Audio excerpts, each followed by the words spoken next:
and welcome. I'm Katie McManus, business strategist and money mindset coach, coming to you live today with via the Facebooks, LinkedIn, YouTube, Twitter, and Instagram.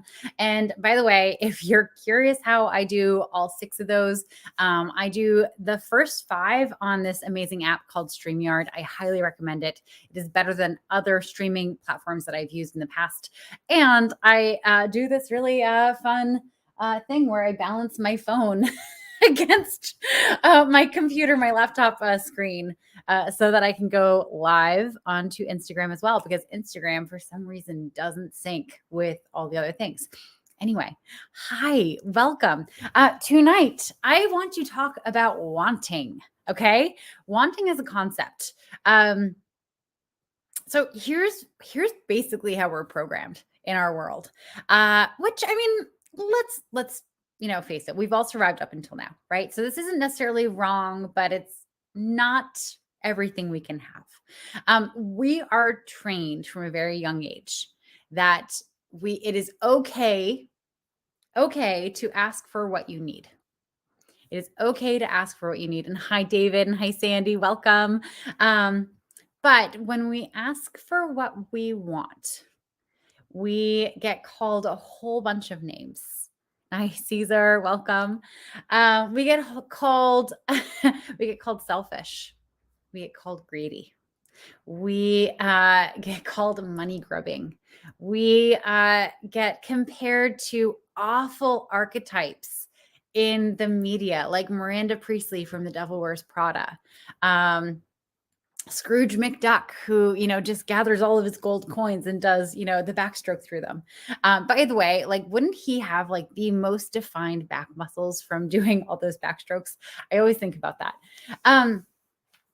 And so what we end up doing in our heads as we grow up, as we become adults, and as we start living actual lives out in the world, is when we think about things that we want, we start checking it against, well, is that realistic? Could I do that now? No. Is it likely to happen with my life as it is right now? Probably not. And we basically deflate our own balloon when we do this, right? So I want to use this example. So maybe your dream car is the Porsche Macan, right? It's a really, really sleek little SUV. Maybe you live in a city, so you need something that can be parked easily.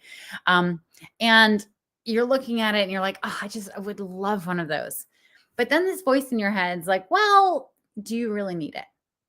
Because you need a car that can get you from point A to point B, right? Maybe you need a car that can fit your dog in it and some luggage and some friends and all that stuff. Okay, cool. So it has to be a certain size. But that's kind of expensive. It doesn't really fit in with your income right now. It doesn't fit in with this and da da da. Cool. Why don't we downgrade what you want, to something that's more realistic for you right now, right? So let's focus on you getting a used RAV4. But what happens in that whole conversation that you have with yourself is you lose the juice of wanting. You lose that that fire, that burn of oh, I just really want that. It would feel so good. I don't know if you've ever been in a Porsche Macan, the buttons in the control center. It's just, you don't even have to look. You can just feel everything, and you've turned on the air conditioning, and it's magical. It drives really well. I don't have one. I'm really bad with cars. I maybe someday when I have someone who can clean them in detail for me, I would actually invest in a good car. This is just for an example. But here's the thing is when we steal things from ourselves, when we steal the wanting from ourselves, we deflate all of our drive. We deflate all of our creativity, because anything we want, we can have. I'm a firm believer of that. Anything we want, we can have. But we have to want it. We have to want it enough to find a way to get it. We have to want it enough to get creative, to tap into resources that we have, to maybe tap into our networks and figure out how we can get it. Okay. We're never going to get it otherwise. Okay. If you don't ask for something, you're not likely to get it. It's kind of like winning the lottery. Like you have to buy a ticket. You can't win the lottery if you don't buy a ticket. A ticket is a prerequisite to winning the lottery.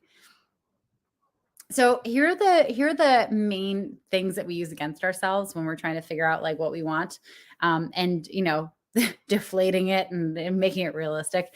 One is we use reality. We use reality against ourselves. We'll use the example of the fancy car. You want a fancy car? Great. You look in your bank account, you look at your income currently, you look at a whole bunch of things, not realistic right now. And so you throw that dream out and you don't focus on it because it's not realistic right now. You you want a house that maybe is outside of your budget. You want to live in an area that, is really, elevated from where you are right now, but reality doesn't check out with it. And so we don't let ourselves even want it. We may think about it kind of in the back of our minds, like, oh, it would be so great to live there, or to have that kind of house, or to, maybe have like a super fancy piece of art or whatever. But then we don't focus on it. It's not, we don't prioritize it. We don't give ourselves permission to want it and to go after it. Okay. You're not going to trip and fall and be married. It's just not going to happen. That's not how marriage works. If you want to be married, like you have to go out and you have to date people, and you have to like pursue people, and you have to like work at being in the relationship with that person. And at some point, someone has to ask the other person, will you marry me? And, hopefully they say yes, and you end up married. It doesn't happen otherwise. Okay. It doesn't happen unless you start asking for what you want. It doesn't happen unless you give yourself permission to want that thing. What, like the anti-rom-com that had Rebel Wilson in it, I can't remember the name right now, but she's like anti-rom-com. She's anti-romance. And then she ends up in a romantic comedy and she's like, oh my God, get me the hell out of here. She was never going to end up in a relationship if life hadn't, sent her into this like wild world. She was just going to continue being anti-relationship, and, that's it. She wouldn't have gotten what she wanted. Through this whole thing, she realized what she wanted, and then realized she had to ask for it. Right? Now, we don't actually have to know what we want. You don't have to, like, if you're sitting watching this right now, wherever you are, whatever time it is, maybe this is the recording, and you're thinking like, I don't even know what I want, then it's okay to say, I want to figure out what I want. Okay. This is law of attraction 101. Because as you're training your brain, I need to figure out what I want. Your brain is going to start scanning the world and be like, I don't want that. That sounds terrible. And that also doesn't sound good. But that sounds cool. Maybe I'll ask some questions about this thing over here. And maybe that's something that I want. I'm going to start, exploring it a little bit more. But you have to give yourself full permission to want it. Okay. And wanting is not the same as expectations. Okay. Wanting something is not the same as expecting it to happen and then opening yourself up to that major disappointment when it doesn't happen. Okay. Wanting something is at its core being passionate and moving towards it. Okay. And overcoming any obstacles to try to get it. Okay. Wanting something does not always guarantee you're going to get it, but it makes it a fuck ton more likely that you're going to get it. So the first way we kind of deflate our own wanting is reality. We do the reality check and it just doesn't work out in our heads. The math doesn't add up right now. And we just kind of wave it off. Now, the other thing is we have this major fear of rejection. Okay. We are so afraid of people saying no to us. And we're afraid that like we're going to go after something and fail. Okay. So it's failure and it's rejection that we're so terrified of. Let me tell you something. All the good things in life come after failure. All the good things in life come after rejection. Okay. If you're a parent and you've raised kids and they're, adults now and they're thriving, You'd be lying if you were to say that you did it all perfectly. You would be lying through your teeth if you said that you were the most amazing parent and you never fucked up. Okay? You absolutely screwed up. This person that you created is this magnificent, strong, independent person because they got to see you screw up. Okay? And they got to see you do better as a parent. And they got to see you do better. And they got to see you do better. You are not going to get to that point unless you actually put some effort in and fail occasionally. And also, being rejected is just a part of life, you know? Um, I don't know. I mean, you go into a cafe and you ask them if they have decaf coffee. Sometimes they don't. That's a rejection. Um, you could go and ask someone out and they might say no, and that's a rejection. Um, you could ask your boss for more money and they could say no, and that's absolutely a rejection. I think where we take rejection too far is that we are afraid that if we're rejected, it'll mean that we're not worthy. It'll mean that we don't deserve the thing that we want. It'll mean that we're not worth the money that we think that we're worth. And that's not the truth. Okay. Just because someone is saying, no, I'm not willing to give this to you right now, or I don't want to be with you, says nothing about you. Okay. You're deserving and worthy of everything that you want. The only thing is that if you really want it, you have to find a way to get it. You have to find a creative way to make it happen. And lastly, I've already kind of touched upon this, but sometimes when we really, really want something, we sabotage ourselves from getting it because we actually don't believe that we deserve it. I see this a lot with my clients. And I'm about to launch this Wealthy Weenies program. It starts next Wednesday. I'm so excited about this. But so often our relationship with money, like we believe that like we're worth a certain amount and that's it. And it's usually like the cap that you've ever made. Like I'm worth X amount and no more.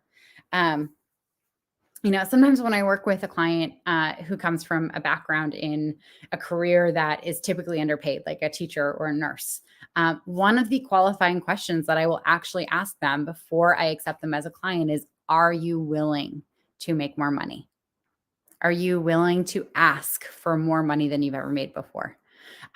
Because if they're not willing to, their business probably isn't going to go anywhere.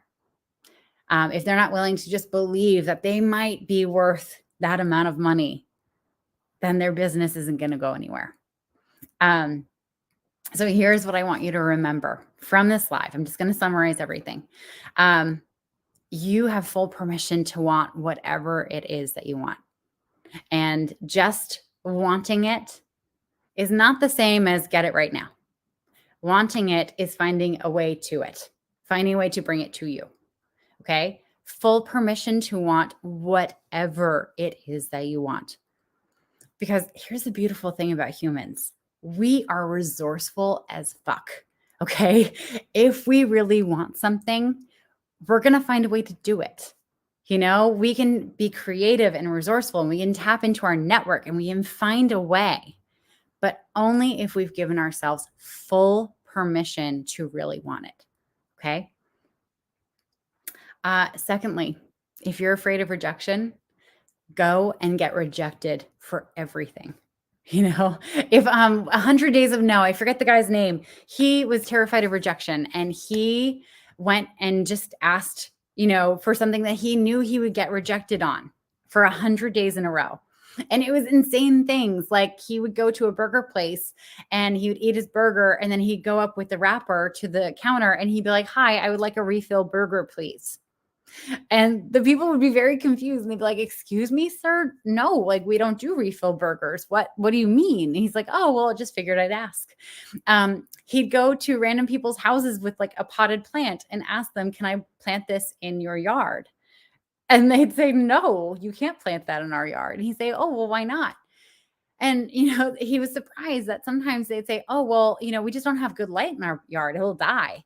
but our friend down the street, at this number house, like they have great lighting and they are really avid gardeners. Go and ask them. Maybe you can plant that plant there. Um, you'll be amazed once you start like putting yourself out there and really desensitizing yourself to rejection. You'll see like it actually doesn't mean anything about you. It's either just not the way it's done. They can't envision it for themselves or whatever. So go and get rejected. Go and get rejected by everyone and everything. Just go. Fail. Fail. If you're not failing, you're not trying hard enough. And fail at big things and little things. If you are scared of trying something and failing at work, then start at home. Try making a souffle. That's hard.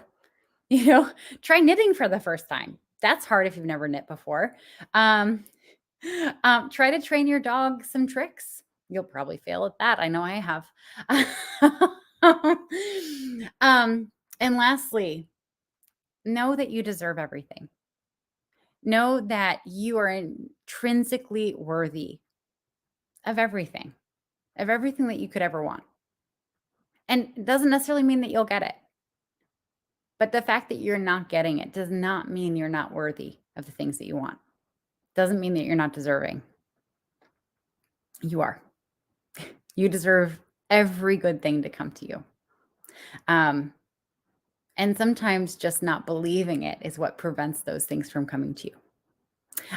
With that, I want you to stop being a weenie. And I want you to start asking for what you want because you deserve it. And you can find a way to make it happen. I know you can. If I can be of any support, you know where to find me. And I wish you an amazing evening. It's Thursday. I am going to be going live again tomorrow. So I look forward to seeing you then. I'm not sure what time, but I'll let you guys know. And that's all she wrote. I'm Katie McManus, business strategist and money mindset coach. I hope you have a great night and I will talk to you all soon. And this is the awkward part where I have to end the broadcast on my computer and on my phone. And I'm not good at multitasking. So I'm going to